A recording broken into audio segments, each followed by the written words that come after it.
이번 시간에는 6학년, 초등학교 6학년 1학기 첫 번째 단원인데요. 분수의 나눗셈 수업을 한번 해보도록 할게요. 먼저 우리가 알아야 되는 게 뭐냐면 분수예요, 분수. 분수가 뭘까인데요. 2분의 1, 4분의 3 이런 것들 아는데 사실은 정확하게 말하면 유리수입니다. 그래서 먼저 유리수의 정의를 알아야 돼요. 유리수는 정수분의 정수로 나타낼 수 있는 수인데 이 유리수를 두 가지로 표현할 수 있는 거였어요. 자, 이걸 좀 더 왼쪽으로 보내고, 자, 이것을 한번 적어볼까요? 분수로도 표현할 수 있고요. 똑같은 수를 소수로도 표현할 수 있는 거예요. 같은 값을 우리가 표현을 두 가지 방법을 할 수 있는 거야. 이제 예를 들어 볼까요? 우리가 분수에서 10분의 1이 있잖아요. 이 10분의 1을 소수로 표현하면 0.1이 됩니다. 그죠? 마찬가지로 2분의 1 분수예요, 분명히. 근데 분수인데 1을 2로 나눈 다음에 몫을 구하면 이 값은 0.5가 됩니다. 값이 같네. 그지? 그래서 분수하고 소수는 정확하게는 유리수를 표현하는 방법이에요. 두 가지 방법이 있는 거예요. 그 중에서 오늘은 무엇을 배우는 거냐면 바로 분수를 배우는 겁니다. 이걸 알아야 돼요. 오케이? 자, 메모를 해두고요. 자, 그 다음에 오늘 수업을 하기 위해서 또 다음에 알아야 될 게 뭐냐면 바로 나눗셈이라는 거예요. 선생님 나눗셈 저 잘하는데요? 잘할 거예요. 그지? 근데 우리가 곱셈이 편할까 나눗셈이 편할까를 한번 생각해 봐요. 그러면 아마 맨 처음 접한 게 구구단일 거야. 그지? 구구단. 우리한테는 구구단이 훨씬 더 편해요. 나눗셈은 선생님도 지금도 싫어. 지금도 싫어요. 곱셈이 편해요. 그래서 나눗셈을 초등학교, 중학교, 고등학교, 대학교 때도 나눗셈을 직접 하지 않고요. 나눗셈은 이렇게 화살표를 해볼까요? 바꿔요. 바로 역수의 곱셈으로 바꿉니다. 역수의 곱셈으로 바꿔요. 역수의 곱셈으로 바꿔요. 자, 그러면 선생님 또 질문이 나오죠. 이 역수라는 말이 뭐예요? 이것도 자, 메모를 해두고요. 암기해야 돼요. 자, 수학 개념은 모두 암기를 해야 됩니다. 영어 스펠링처럼. 자, 역수라는 말은 그리고 계산 방법이에요. 자, 역수의 정의를 한번 적어볼까요? 역수라는 것은 곱하여 1이 되는 두 수예요. 1이 되는 두 수를 서로 역수라 불러요. 자, 그래서 방금 전에 얘기했던 대로 분모와 분자를 바꾼 수인데 왜 바꾸냐면 곱하여 1이 되는 두 수를 찾기 위해서 예를 들어 3분의 2의 역수는 분모 분자를 바꾸면 2분의 3이 되는데 그럼 어때요? 분모 약분, 분자 약분이 돼서 1이 되네요. 이렇게 되는 거예요. 그죠? 계산 방법이었구나. 분모와 분자를 바꾼다는 것은 계산 방법이었고 정의는 곱하여 1이 되는 두 수이구나. 자, 이걸 잘 메모해두고 수업 끝난 다음에 꼭 암기를 해주세요. 오케이. 여기서 중요한 거 있어요. 분수는 알겠어. 분모 분자를 바꾼 수야. 자, 그러면 자, 분수 말고 이 자연수도 역수가 있는데요. 모든 자연수는 분모가 1인 분수라고 해석하는 거예요. 그래서 4의 역수는 마찬가지로 분모와 분자를 바꾸면 4분의 1이 되고 약분해서 1이 되는 겁니다. 아주 훌륭합니다. 자, 우리가 이 단어를 공부할 때 필요한 두 개의 개념이 필요한데요. 분수를 쓸 때는 항상 약분이라는 개념이 필요합니다. 약분. 약분이라는 개념. 그 다음에 두 번째가 약분을 통해서 만드는 분수를 뭐라고 하냐면 기약분수라고 불러요. 자, 두 개를 한번 메모해 보세요.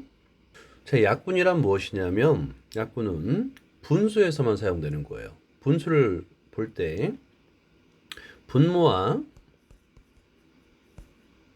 분자를 공약수로 나누는 것이에요. 공약수로 나누는 것. 이것을 우리는 약분이라고 불러요. 자, 수학 시간은 이렇게 매번 많은 개념들이 쏟아져 나오기 때문에 이런 개념들을 중심으로 미리 선행학습을 쭉 해놔야 돼요. 그리고 암기하면서. 그리고 약분을 통해서 우리가 만들고자 하는 분수는 기하분수인데요. 분수는 반드시 기하분수만 사용해야 돼요. 자, 기하분수라는 것은 분모와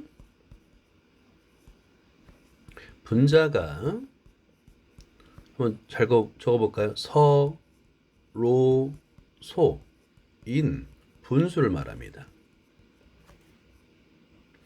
분모와 분자가 여기 서로소라는 개념을 한번 사용해 볼게요. 서로소. 이거는 이미 사실은 초등학교에서 사용하는 개념인데 이름만 중학교 1학년 수학에서 배워요. 서로소. 자, 이걸 적고요. 자, 그럼 여기서 서로소라는 말을 한번 알아볼까요? 서로소. 방금 전에 설명한 내용이 바로 서로소야. 뭐냐면 서로소라는 것은 공약수가 1뿐인 두 수예요. 공약수가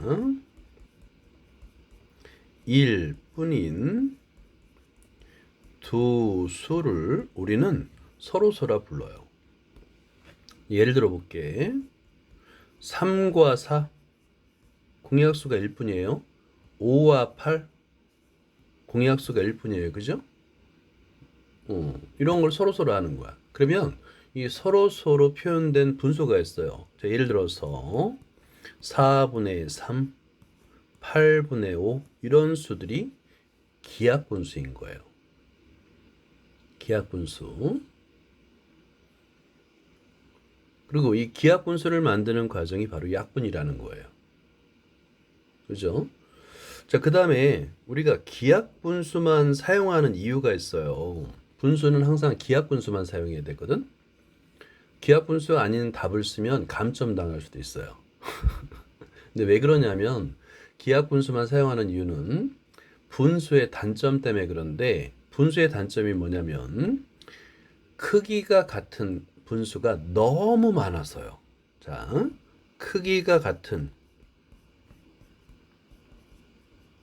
분수가 너무가 아니라 무수히 많아요. 무수히 많기 때문에 우리는 기하 분수만 사용해요. 이렇게 적어보자. 자, 이런 개념을 일단 잘 메모해 두고 수업 끝난 다음에 암기를 해야 돼요. 여기서 이제 크기가 같은 분수 약분하면 돼요. 약분하라는 거예요. 그러면 18과 24의 공약수를 약분하면 하나만 찾아볼까요?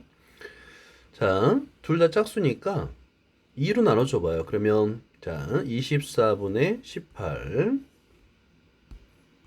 2로 나눠주니까 얘는 12분의 9랑 같고요. 그죠? 만약에 24분의 18을 3으로 나눠주면 38의 24, 36, 18 그죠? 이렇게 또 표현할 수 있고요. 그 다음에 어디 보자. 2로 나누면 4분의 3도 표현할 수 있고요. 4분의 3은 이제 기하분수니까 멈춰야 되겠다. 이렇게 약분을 해나가다 보면 크기가 같은 분수를 찾을 수 있어요. 어디 보자. 분모 분자에다 같은 수를 곱하는 것은 우리는 약분이라기보다 통분할 때 사용하긴 합니다. 근데 그냥 공통적으로 약분이라 부를 수도 있어요. 분수의 곱셈은 분모끼리 곱하고 분자끼리 곱하는데요. 그 전에 분모끼리 곱하고 분자끼리 곱하기 전에 해야 되는 게 있습니다. 바로 약분을 먼저 하는 거예요. 약분을 먼저 한 다음에 그 다음에 분모끼리 곱하고 분자끼리 곱하는 거예요. 자, 예를 들어서 1번을 볼게요. 1번은 10분의 3 곱하기 6분의 5인데요.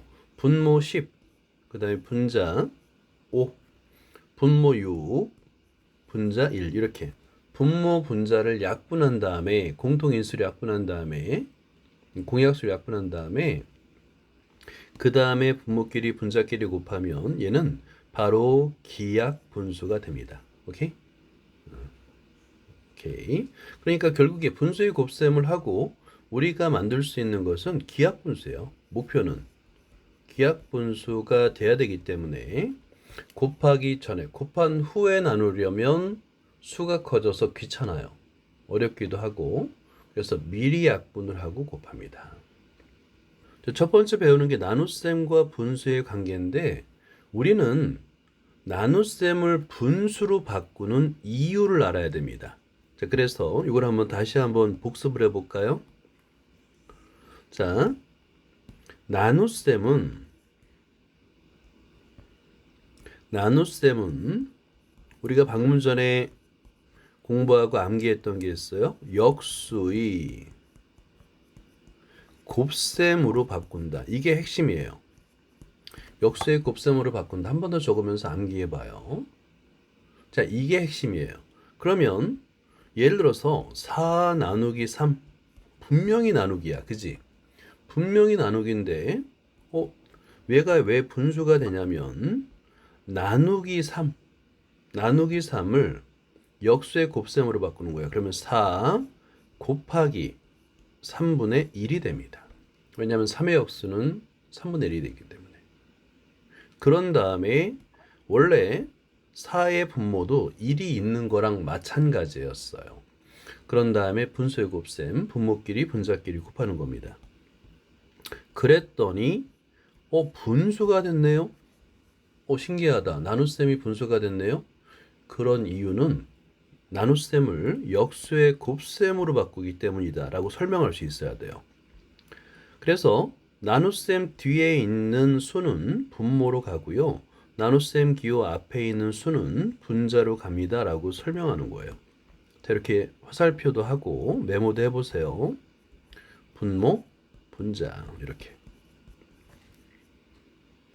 이번에는 분수 나누기 자연수인데요. 마찬가지로 나눗셈을 역수의 곱셈으로 바꾼다라는 개념으로 다 풀 수 있어요. 자, 한번 여기 5분의 4 나누기 2를 한번 볼게요. 자, 그러면 한번 써볼까요? 5분의 4 나누기 2인데 여기 나눗셈이 나왔네? 그럼 역수의 곱셈을 떠올리면 됩니다. 곱하기 2분의 1이 되겠고요. 자, 아까 우리가 분수의 곱셈을 하기 전에 먼저 약분을 하라고 그랬죠? 그래서 약분 되는 게 있나 찾아봤더니 분모의 분자 4 약분을 하고 분모끼리 분자끼리 곱하면 됩니다. 그러면 기약 분수가 되는 거예요. 자, 나눗셈을 역수의 곱셈으로 바꾼다라는 개념으로다가 빈 곳을 한번 채워볼게요.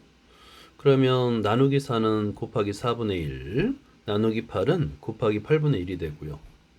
그 다음에 약분을 하게 됩니다. 약분할 게 없으면 그대로 곱하면 되는 거예요. 그래서 40분의 3이 되겠고 두 번째도 약분할 게 없어서 6, 8에 48분의 17 이렇게 해서는 됩니다. 시연 어때? 뭐 어렵다는 느낌이 없죠, 그죠?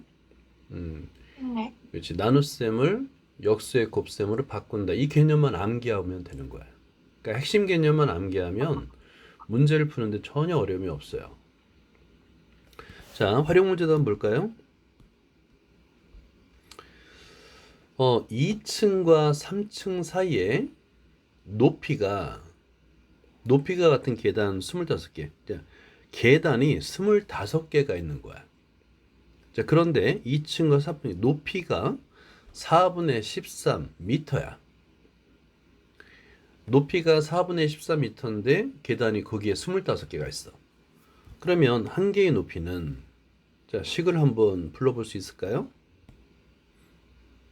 4분의 13 나누기 25요. 그렇지, 그거야.